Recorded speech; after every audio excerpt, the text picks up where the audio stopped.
4 formes subtiles de maltraitance psychologique.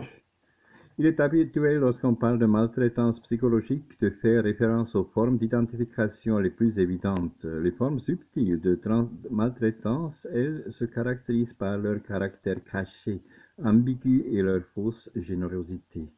Ainsi, de l'extérieur, nous pourrions penser que ce dernier veut même aider. Donc, la première forme, la loi du silence. La loi du silence est une des formes subtiles de maltraitance. Les actions réalisées ont pour but d'ignorer la victime comme ne plus lui adresser la parole pendant un moment ou faire semblant de ne pas l'entendre ou la voir. Il s'agit d'un chantage dissimulé. L'agresseur ne se départira pas de son indifférence avant que l'autre ne se plie à ses désirs. La loi du silence reflète l'immaturité émotionnelle de l'agresseur et une très mauvaise gestion de la communication. Les conséquences pour la victime peuvent être extrêmement nocives. Être ignorée provoque de la peur, de la tristesse, de la colère et surtout beaucoup d'angoisse. La victime se sent coupable de la situation car elle ne comprend pas pourquoi elle est traitée de cette manière. Deuxièmement, le gaslighting. Le gaslighting, un terme qui vient du cinéma hollywoodien, est l'une des formes les plus subtiles de maltraitance. Elle se caractérise par les efforts de l'agresseur pour faire douter la victime de sa propre opinion, de son jugement ou même de sa perception ou mémoire. Avec cette forme de chantage, lors d'une dispute, la victime cessera de se confronter à l'autre car elle doutera d'elle-même. Une situation qui, répétée dans le temps, anéantit la confiance de la victime qui se retrouve dans une situation de vulnérabilité extrême face à l'agresseur. Les conséquences de ces formes subtiles de maltraitance passent par de forts sentiments de dépendance, des sensations de dépersonnalisation et une perte de contrôle. Les victimes de gaslighting affirment fréquemment avoir la sensation de devenir folles ou de perdre le contrôle de leur vie. Une troisième forme, la surprotection. La surprotection n'a rien à voir avec le fait de protéger, c'est plutôt tout le contraire. Dans ces formes subtiles de maltraitance, les soins offerts ont des effets limitants sur les victimes. En d'autres termes, cette protection se fait au détriment de l'autonomie de la victime et représente une forme négligente d'éducation.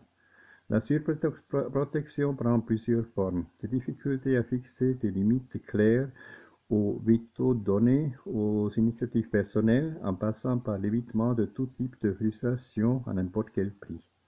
Les conséquences de ces actions génèrent chez la victime des sentiments de peur, de dépendance et une faible tolérance à la frustration qui la limite dans sa vie quotidienne.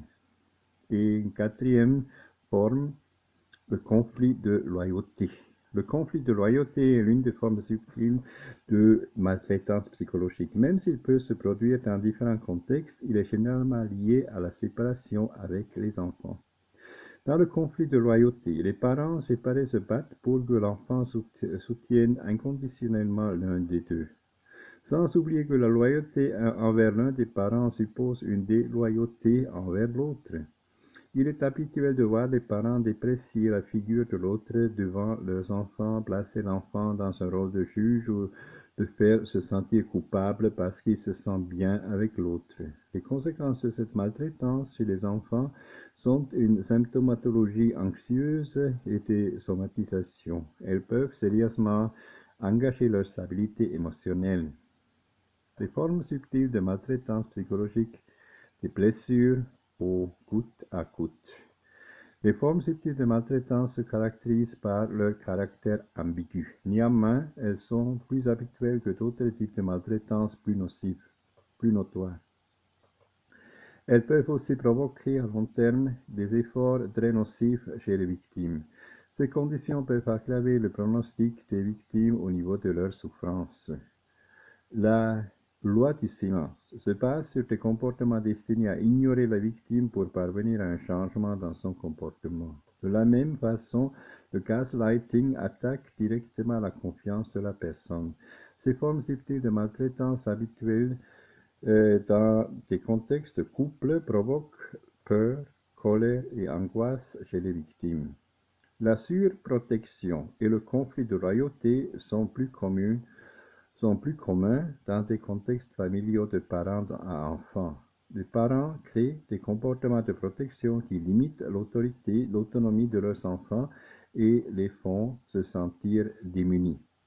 Dans le conflit de loyauté, les deux parents exercent une pression sur leurs enfants pour que ceux-ci se rangent de leur côté. Les formes subtiles de maltraitance psychologique usent comme les gouttes qui tombent de façon répétée sur une pierre. La reproduction de petites actions qui en soi ne feraient pas de mal finissent à forcer de se maintenir dans le temps par blesser la personne. Il s'agit de formules corrosives dont le plus grand danger réside dans la difficulté à les identifier. L'informateur est donc l'une des variables les plus importantes dans les plans de prévention.